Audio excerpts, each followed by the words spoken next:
우리 하나님께 감사로 박수하며 영광 올려드리겠습니다. 감사하죠. 감사합니다. 감사해요. 네.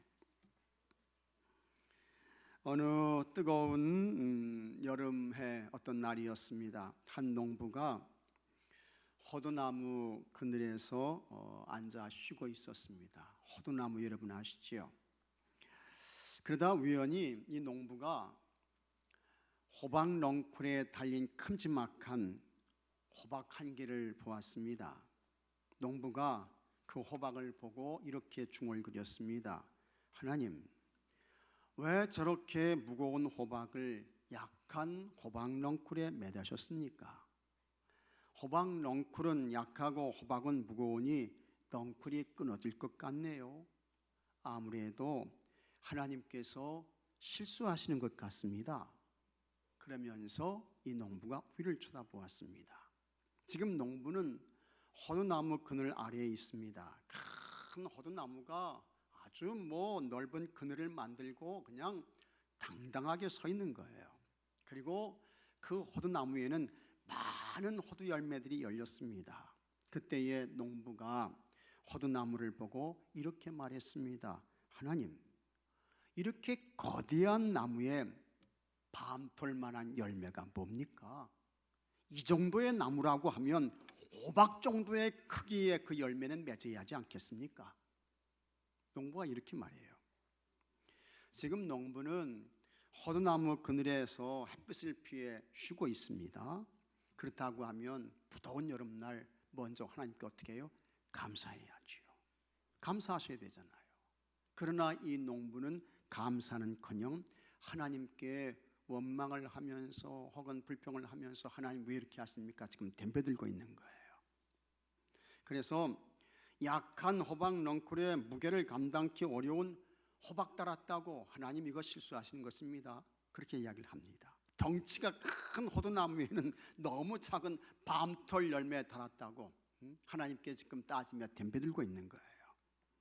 그러더니 조금 있다가 호두 열매가 하나 떨어지면서 농부의 머리를 탁 하고 때렸습니다.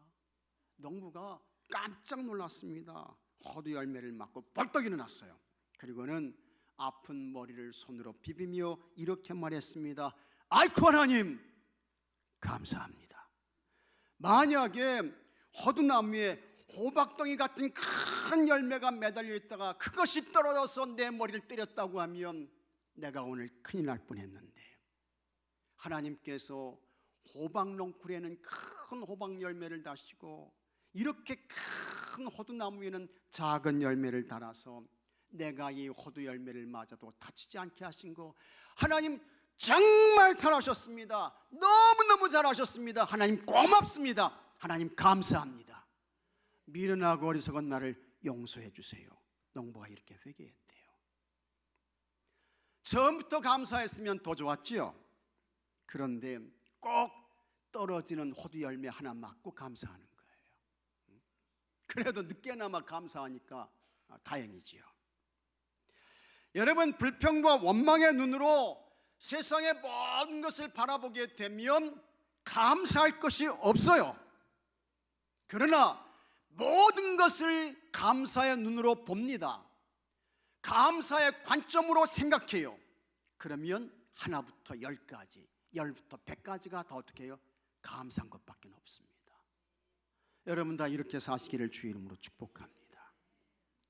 약한 호박 넝쿨에 큰 호박이 달렸습니다. 신기하지요. 그러나 그 호박은 떨어져서 사람을 다치게 하지 않습니다.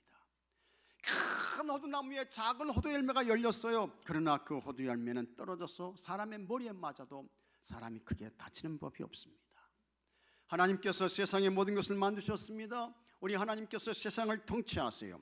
그렇게 하나님께서 다스리시고 통치하시는 것을 감사의 눈으로 바라봅니다. 감사의 관점에서 생각해요. 그러면 모든 것이 감사할 것밖에는 없는 것입니다. 감사하지 않은 것이 하나도 없는 거예요. 미국 뉴욕의 빈민가에 어떤 흑인 아이가 태어났습니다. 이 아이가 10대 소년이 되었습니다. 음료수 공장에 알바를 하러 갔습니다. 음료수 파는 일을 하고 싶었는데 이 음료수 가게의 이 점장이 이 흑인 이 소년 이 아이에게는 너는 음료수 팔지 말고 저 바닥을 닦고 저 걸레질을 해라, 쓸고 걸레질을 해라, 그 일을 시켰어요. 그 다음에 백인 아이들한테는 음료수 파는 일을 시켰습니다. 뭔가 차별이 있는 것 같잖아요. 근데 이 흑인 아이는 원망하지 않습니다. 불평하지 않아요. 이 지점장이 맡겨준 그와 같은 일에 최선을 다해서 바닥을 쓸고 그 다음에 걸레질을 했습니다. 이와 같은 아이를 보고 이 점장이 이 흑인 소년 아이를 칭찬했습니다. 일을 잘한다고, 성실하다고 칭찬했어요. 다음에도 그곳으로 아르바이트를 갔습니다. 이번에는 이 지점장이요, 음료수 파는 일을 하도록 이렇게 이제 배려를 해 주었습니다. 그래서 열심히 음료수를 팔았습니다. 그 다음에 또 아르바이트를 나갔는데 이번에는 도랑 파는 일을 하는 것으로 알바를 나갔습니다. 그런데 옆에서 함께 일하는 사람이 있는데 이 사람은 가장 일을 하면서 막 뭐라고 중얼중얼 하는데 월급 적다고, 돈 적게 준다고 하면서 불평하고 원망을 하면서 가장 도랑을 파며 일을 해요. 그런데 옆에 있는 또 다른 사람은 아무 말도 하지 않고 묵묵하게 도랑을 파고 있습니다. 다음에 다시 도랑을 파는 것으로 아르바이트를 나갔습니다. 불평을 하던 사람은 여전히 그곳에서 도랑을 파고 있습니다. 그러나 묵묵히 일하고 있던 그 사람은 그 해에 지게차를 운전하고 있었습니다.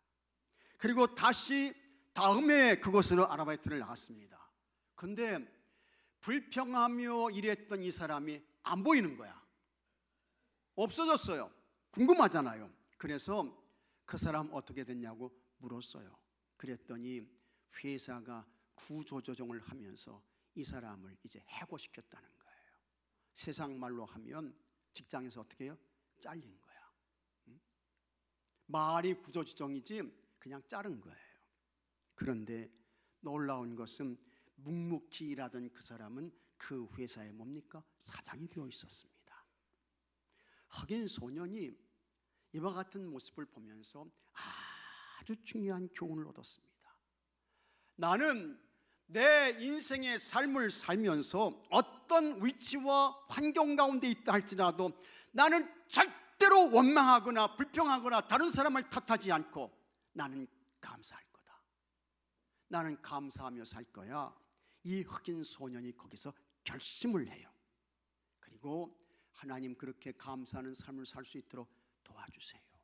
은혜 주세요. 이 흑인 소년이 기도합니다. 하나님의 은혜와 도움으로 이 흑인 아이가 그곳 성장해서 뉴욕 시립대학교에 입학했습니다. 그곳에서 학군 사관생도가 되어 우리로 말하면 ROTC가 된 거예요. 그리고 대학교를 졸업한 후에 육군 장교로 군에 가게 되었습니다. 이 흑인 이 사람의 부모는 아프리카 자메이카의 이민자 출신입니다. 하지만 그는 어린 10대 소년 시절에 그가 경험했던 것을 잊지 않고 항상 감사했습니다. 언제나 감사했습니다. 어떤 일에도 불평하지 아니하고 누구를 탓하지 않았습니다. 그런데 하나님께서 이 사람을 기억하시는 거예요. 이 사람을 생각해 주시오.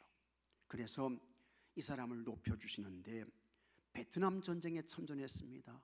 하나님께서 지켜주셨습니다. 걸프전에도 참전을 했어요. 하나님께서 그를 지키시고 보호하셨습니다. 미국 육군에서 사성 장군 대장이 되었습니다. 표를 내게 된 사람이 된 거예요. 전역했습니다. 조지 부시 대통령 때 미국 최초의 흑인으로, 그리고 자메이카 이민자 출신으로 미국 국무장관이 되었습니다. 그가 누굽니까? 콜린 파웰이라는 사람입니다. 놀랍지요. 자메이카 이민자예요. 흑인이에요. 감사의 능력은 여러분 대단합니다. 감사의 능력은 엄청나요. 감사의 능력은 굉장합니다. 감사하는 사람에게 기적이 있게 되는 것을 믿으시기 바랍니다. 감사하는 사람에게 기사와 표적이 나타납니다. 하나님은 감사의 사람을 높여주십니다. 반대로 원망과 불평의 능력도 대단합니다. 원망하고 불평하면 절대로 좋은 모습을 보지 못합니다. 원망하고 불평하고 누구를 탓하며 살면 하나님께서 허락하시는 좋은 것을 받고 누리며 살지 못해요. 그래서 존 웨슬리에게 좋은 영적 영향력을 끼쳤던 윌리엄 로우라는 사람이 있습니다. 이 사람이 아주 훌륭한 좋은 책을 썼는데 경건한 삶을 위한 엄숙한 부르심이라는 책을 썼는데, 이 윌리엄 로우가 이런 말을 해요. 만족과 행복을 가장 빨리 찾는 비결은 범사에 감사하는 데 있다. 맞습니다.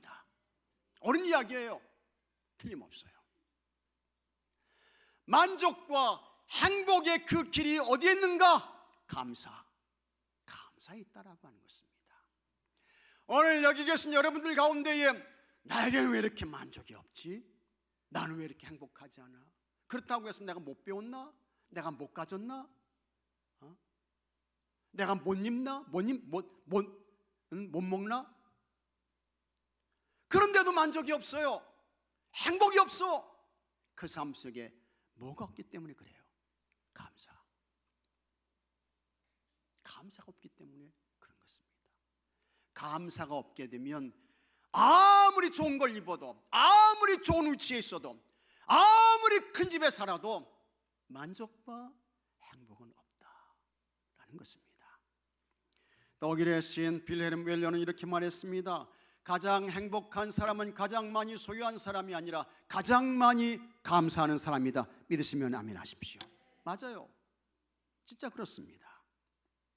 행복은 소유 있지 않습니다. 많이 가졌다고 있지 않아요. 행복은 절대로 소유와 비례하지 않습니다. 누가 행복할까? 감사하는 사람. 누가 큰 삶 속에 만족과 기쁨이 있어요? 감사하는 사람인 것입니다. 감옥이 있습니다. 또 수도원이 있어요. 여러분, 감옥과 수도원의 차이가 뭡니까? 다 갇혀 있는 것이죠. 더군다나 봉쇄 수도원 같은 경우에는요, 한 번 들어가게 되면 한 달이고 6개월이고 못 나와요. 딱 봉쇄했어. 감옥과 이 수도원이 갇혀 있는 건 똑같아요. 그런데 여러분, 딱 한 가지 본질적으로 다른 것이 있습니다. 감옥은 하루를 원망과 불평으로 시작합니다. 그리고 감옥은 하루를 원망과 불평으로 살아요. 누구를 탓하며 살아요. 그리고 한날의 삶을 원망하고 불평하면서 닫는 거예요. 나 잘못이 없는데, 나 억울하고 분하다, 내가 나가기만 하면 그냥 두지 않을 거다. 원망과 불평하면서 누구를 탓하면서 하루를 시작하고 하루를 닫는 것이 감옥인 것입니다. 하지만 여러분, 수도는 아닙니다. 수도는 하루를 감사로 시작하지요. 같이 하겠습니다. 하나님 감사합니다. 하나님 고맙습니다. 이렇게 시작하는 게 수도원이에요. 하나님 감사합니다. 하나님 고맙습니다. 하루를 감사로 열고 감사로 살고 감사로 닫고, 이게 바로 수도원의 삶인 것입니다. 나는 정말 하나님 감사합니다. 행복합니다. 너무 기쁘고 좋습니다. 이게 수도원인 것입니다. 이렇게 감사하며 찬송하는 것에 무엇이 이루어지게 될까? 하나님 나라 천국이 활짝 열려지게 되는 것입니다. 사도 바울이 말씀하고 있습니다. 17절에 한번 같이 읽어보겠습니다. 또 무엇을 하든지 말에나 일에나 다 주 예수의 이름으로 하고 그를 힘입어 하나님 아버지께 감사하라. 아멘. 그를 힘입어 하나님 아버지께 감사하라. 무슨 말을 하든지 무슨 일을 하든지 다 주 예수의 이름으로 그분을 힘입어서 감사하라. 사도 바울이 말씀하고 있습니다. 사람은 여러분 말을 하며 삽니다. 말 안 하며 사는 사람 한 사람도 없어요. 근데 어떤 사람은 너무 말이 많아. 그냥 하루를 살면서 입이 쉬는 시간이 없어요. 입이 안 쉬어. 참 대단합니다. 그렇게 사시는 분들이 있더라고요. 말이 얼마나 많은지 몰라. 말이. 그런 분들은요, 말을 줄이셔야 합니다. 말을 절제하셔야 돼요. 말을 많이 하게 되면 말에 대한 실수도 많아지게 되는 거예요. 그리고 그와 같은 실수를 하게 되면 신뢰가 떨어지죠. 저 사람은 말하는 가운데 9개는 다 거짓이야, 다 허풍이야, 세상 말로 뻥이야, 그리고 그저 반 개 정도, 하나 정도 믿을까 말까, 그 정도면 돼. 이게 여러분 인생 잘 사는 거예요? 아니죠. 그런 분들은 말을 줄이셔야 돼요. 그 다음에 반면에 말을 어떤 사람은 너무 안 해서 그것도 문제입니다. 입을 닫으시고, 이런 분들은 경우에 맞는 말을 하면서 사셔야 합니다. 하여튼 사람은 말을 하는데 그 말을 예수님 앞에서 예수님께 하는 것처럼 해라. 사도 바울이 지금 그것을 말씀하고 있는 거예요. 그러니까 그 말이 얼마나 신중한 거예요. 깊이 생각해서 말해야죠. 그 다음에 여러분, 또 사람은 일을 하며 살잖아요. 그런데 그 일을 할 때에도 예수님 앞에서 예수님께 하는 것처럼 일해라. 사도 바울이 그렇게 말씀하고 있는 것입니다. 그러면 우리가 말을 해도 예수님 앞에서 예수님을 위해 하는 것처럼 하고, 일을 해도 예수님 앞에서 예수님을 위해 하는 것처럼 하는 것이 구체적으로 어떤 것일까? 감사의 말을 하는 것입니다. 그리고 감사함으로 일하는 거예요. 그래서 사도 바울이 말씀했습니다. 그를 힘입어 하나님 아버지께 감사하라. 왜 감사해야 합니까? 모든 것이 하나님의 은혜이기 때문에, 모든 것이 하나님의 돌봄이기 때문에, 모든 것이 하나님의 도움이기 때문에 하나님 앞에서 감사의 말을 하고 감사함으로 일을 하며 살라고 하는 것입니다.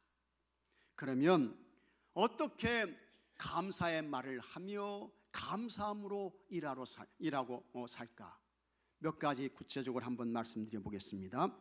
첫째로, 작은 것, 평범한 것, 일상적인 것에 감사하셔야 합니다. 오늘 여러분 하나님 교회에 나오셔서 예배 드리고 계신데, 이게 하나님께서 여러분에게 허락하신 아주 소중한 놀라운 은혜인 줄로 믿으시기 바랍니다. 감사하셔야 돼요. 감사하셔야 합니다. 이와 같은 평범한 것들, 일상적인 것들, 작은 것들, 이런 것에서부터 착실하게 감사를 잘 하셔야 됩니다. 그래야 그 삶이 감사 덩어리의 삶이 되는 거예요. 예를 하나 들어보겠습니다. 여러분의 이제 몸이 있습니다. 그 몸 가운데 가장 위에 있는 게 뭐예요? 뭐가 제일 위에 있어요? 머리가 위에 있죠. 발이 위에 있는 게 아니고 머리가 위에 있잖아요. 그죠? 근데 이 머리를 머리카락이 덮고 있습니다. 이 머리카락이 아주 중요한 역할을 합니다. 추운 겨울에는 온도가 떨어지지 않도록 여러분의 머리카락이 여러분의 머리를 보호해 주는 거예요. 또 여름에는 강렬한 햇빛이 내리쬐입니다. 그래서 여러분의 머리가 여러분의 이 머리에 그늘을 만들어 줘가지고 여러분의 머리가 열받지 않도록 여러분의 머리를 보호해 주는 거예요. 그 다음에 자외선도 차단해 줘요. 그 다음에 이 머리가 이제 부딪히게 되면 큰 충격이 오잖아요. 그러니까 이 머리카락이 여러분의 머리를 이제 보호해 가지고 부딪혔을 때 충격이 직접 가해지지 않도록 머리를 지켜주고 보호해 주는 그와 같은 역할을 머리카락이 하는 거예요. 사람의 머리카락 수는 얼마나 될까? 제가 말씀드렸죠. 보통 남자는 몇 개요? 10만 개. 여성은 몇 개? 12만 개 정도 돼요.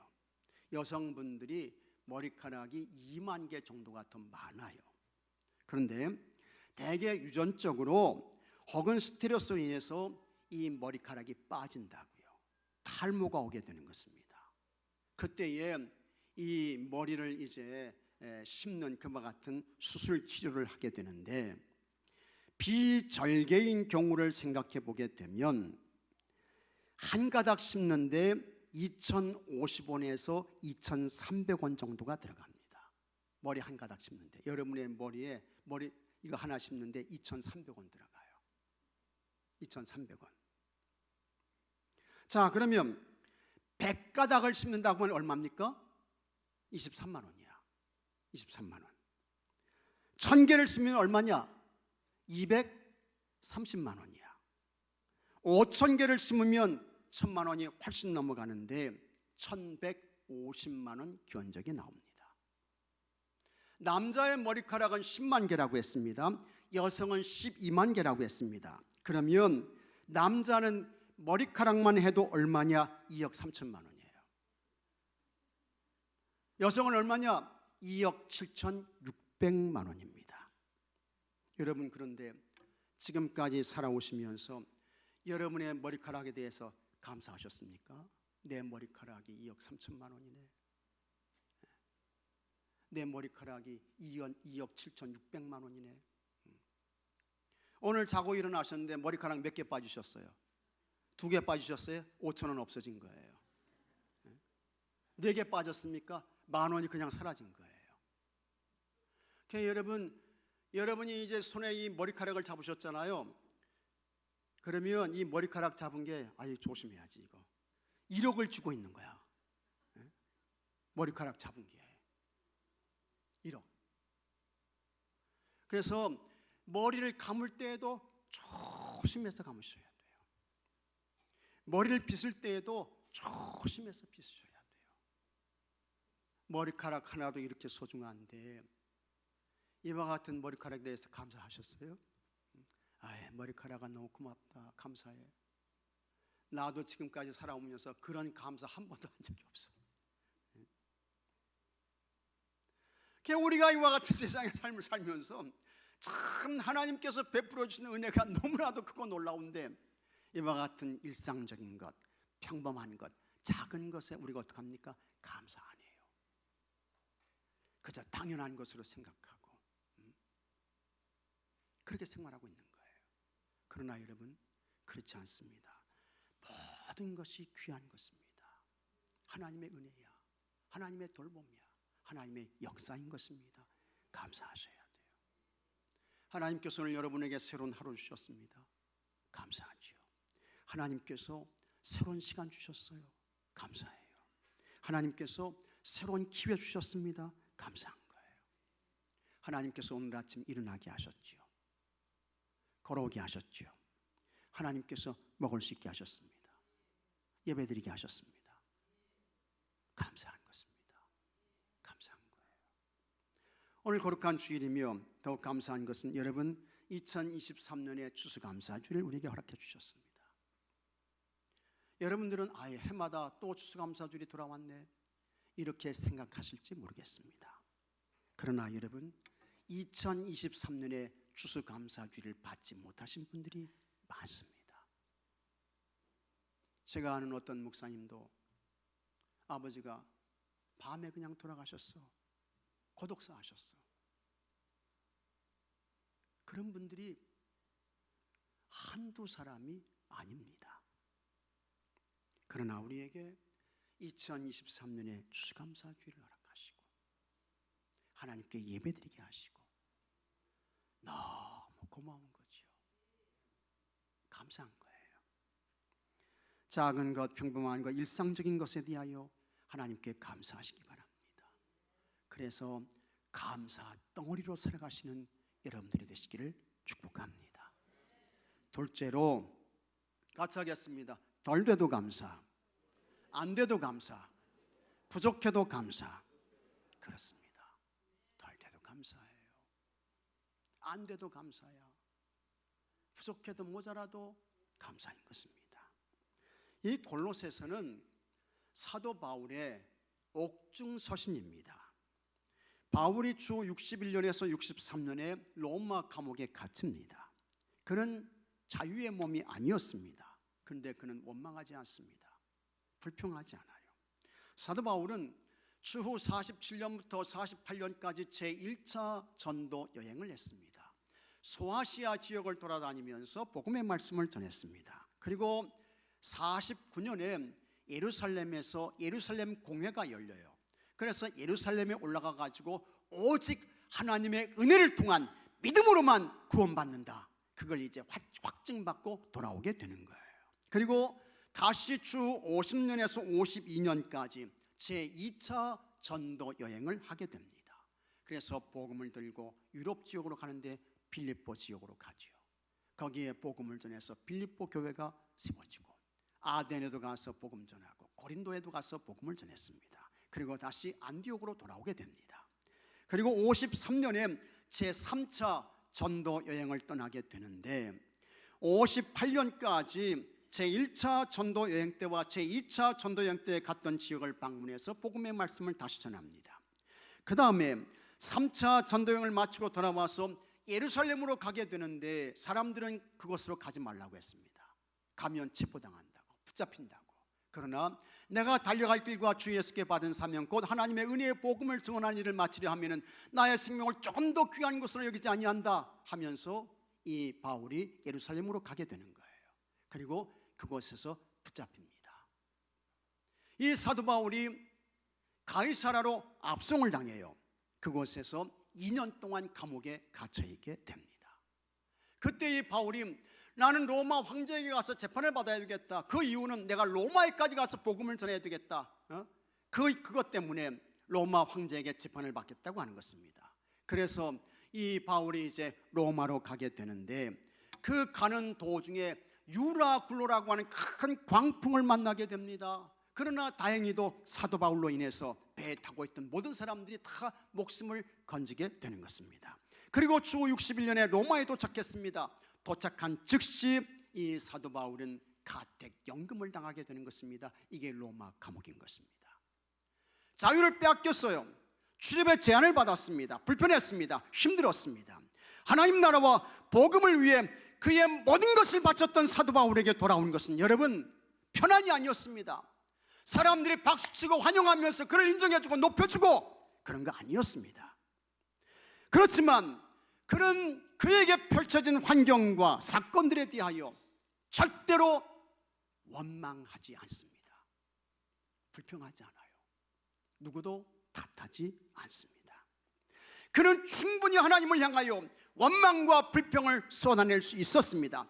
하나님, 왜 나를 이렇게 힘들게 하십니까? 내가 예수님과 예수님 교회와 하나님 나라를 위해서 얼마나 수고하고 애를 쓰면서 매를 맞고 풍랑을 만나고 감옥에 갇히고 돌에 맞고 내가 고생을 했는데 여기까지 와가지고 이와 같은 고통과 자유를 제한받아야 합니까? 말할 수 있잖아요. 그럴 자격이 있습니다. 그러나 바울은 전혀 아니었습니다. 그는 옥중에서 오히려 감사를 말합니다. 골로새서 3장 15절에 그리스도의 평강이 너희 마음을 주장하게 하라. 너희는 평강을 위하여 한 몸으로 부르심을 받았나니 너희는 또한 같이 하겠습니다. 감사하는 자가 되라. 골로새 교회를 향해서 여러분 감사하는 자들이 되십시오 말하고 있는 거예요. 지금 바울은 감옥에 갇혀 있대도요, 갇혀 있어요.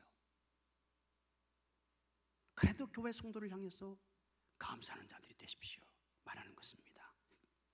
16절에는 그리스도의 말씀이 너희 속에 풍성히 거하여 모든 지혜로 피차 가르치며 권면하고 시와 찬송과 신령한 노래를 부르며 감사하는 마음으로 하나님을 찬양하고. 감옥에 갇혀 있는데 무슨 시와 찬송과 신령한 노래가 나오겠습니까? 자유를 제한받고 있는데. 그러나 사도 바울은 아니에요. 시와 찬송과 신령한 노래를 부르며 감사하는 마음으로 하나님을 찬양하십시오, 찬송하십시오 말하고 있는 것입니다. 골로새서 4장 2절에서는 한번 같이 읽어보겠습니다. 기도를 계속하고 기도에 감사함으로 깨어 있으라, 이렇게 말씀하고 있는 것입니다. 기도해라. 기도해야 감사를 빼앗기지 않아. 기도해. 그리고 감사해. 말씀하고 있는 것입니다. 훌륭하죠. 훌륭한 거예요. 존 웨슬리와 함께 영국 감리교회 부흥운동을 이끌었던 사람인데 그가 조지 휘필드라는 사람입니다. 이 휘필드가요, 믿음 좋은 사람이었는데 낙심해, 절망해. 그때 휘필드 옆에서 영적인 도움과 충고를 했던 사람이 있는데 헌팅턴이라는 그와 같은 여성분입니다. 어느 날 두 사람이 만났어요. 휘필드가 절망적인 어조로 말했습니다. 나는 모든 것을 잃었습니다. 그러자 헌팅턴 여사가 다음과 같이 말합니다. 잃어버린 모든 것들에 대해 감사드리세요. 휘필드가 그 말을 듣고 내가 모든 것을 잃어버렸는데 왜 하나님께 감사를 해야 합니까? 그렇게 물어요. 그때 헌팅턴 여사가 이렇게 대답했습니다. 예수님께서 잃어버린 자를 찾아 구원하러 오셨기 때문입니다. 만일 당신이 모든 것을 잃어버렸다면 바로 당신을 위해 주님이 오신 것입니다. 이 말을 듣고 휘필드가 은혜를 받습니다. 큰 영적인 각성을 하게 되는 거예요. 그리고 존 웨슬리와 함께 영국 감리교회의 대부흥운동을 이루어냈습니다. 감사는 여러분 환경 따라 하는 거 아닙니다. 감사에는 때와 시기가 정해져 있는 것도 아니에요. 좋을 때 감사하셔야죠. 그러나 여러분 나쁠 때 더 감사하시기 바랍니다. 잘 될 때, 잘 나갈 때 감사하셔야지.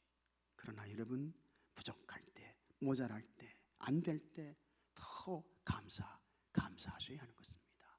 왜 그러냐? 왜 그렇습니까?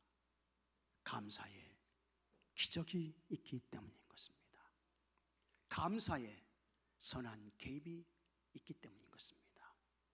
감사하면, 같이 하겠습니다. 감사하면 끝이 좋다. 끝이 좋기 때문에 그런 거예요. 감사하면 끝이 좋기 때문에. 이걸 바꾸면 원망하고 불평하면 지금은 좋은 것 같은데 끝은 좋지 않다. 이렇게 되는 것입니다. 모든 환경에 어떤 처지에서도 여러분 하나님 앞에 감사 잘 하셔서 하나님께서 기적과 능력을 베푸시고 하나님께서 선한 개입을 하시고 하나님께서 끝을 좋게 하시는 은혜가 있게 되기를 축복합니다. 셋째로 끝까지 감사해야 합니다. 같이 하겠습니다. 끝까지 감사. 감사는 처음에만 하는 거 아닙니다. 되어지는 상황 보고 잘 되네 감사하고 그거 아니에요.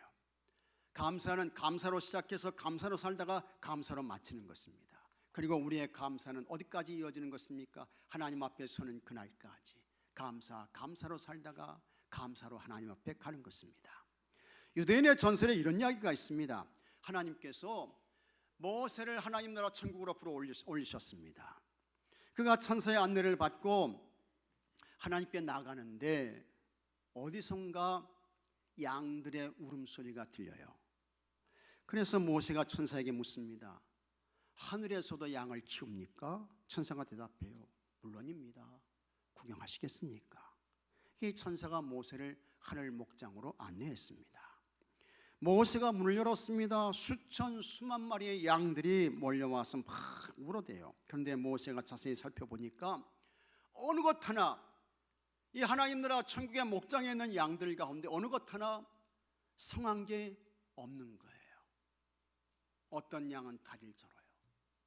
어떤 양은 한쪽 눈이 없어. 어떤 양은 귀가 떨어져 나갔어. 어떤 양은 피부병이 와가지고 털이 다 빠져나갔어요. 참 모세가 궁금했습니다. 그래서 천국 목장에 있는 양들이 왜 이러지? 왜 이럴까? 너무너무 궁금했습니다. 그리고는 이제 하나님 보좌 앞으로 나갔는데 하나님께서 모세에게 너 천국에서 뭘 봤냐? 뭘 느꼈냐? 하나님께서 모세에게 이제 물으셔요. 그때 이제 모세가 대답합니다. 왜 천국에서는 온전치 못한 양들을 기르고 있습니까? 이렇게 이제 물어요. 그때 하나님께서 모세에게 이렇게 말씀하셨습니다. 여기에 있는 양들은 모두 내가 이끌고 있는 이스라엘 백성들이 바친 양들이다. 나에게 병든 것, 저는 것, 흠 있는 것들을 가져왔느니라. 너는 내려가서 내 백성들에게 똑바로 가르쳐서 나에게 바른 제물을 바치도록 해라. 하나님께서 이 말씀을 하셨다는 거예요. 그게 모세가 땅으로 내려와요. 하나님께서 보여주신 하나님 나라 천국의 그 하늘 목장을 생각하면서 이 모세가 두렵고 떨리는 마음으로 성경을 기록합니다. 그게 레위기 23장이라고 하는 것입니다. 레위기 23장 18절에 너희는 또 이 떡과 함께 1년 된 흠 없는 어린 양 7마리와 흠 없는 어린 양 7마리와 어린 수소 1마리와 순양 2마리를 드리되 이것들을 그 소제와 그 전제제물과 함께 여호와께 드려서 번제로 삼을지니 이는 화제라. 여호와께 향기로운 냄새며. 모세가 이 말씀을 기록했다는 거죠. 여러분, 하나님께 드리는 감사는 되는 대로의 감사 아닙니다. 하나님께 드리는 감사는 억지로 드리는 감사 아닙니다. 하나님께 드리는 감사는 최선의 감사이어야 하는 줄로 믿습니다. 온 마음과 힘과 정성을 다한 이와 같은 감사예요. 이와 같은 감사를 언제까지? 끝까지 주님 앞에 서는 그날까지 드리는 것입니다.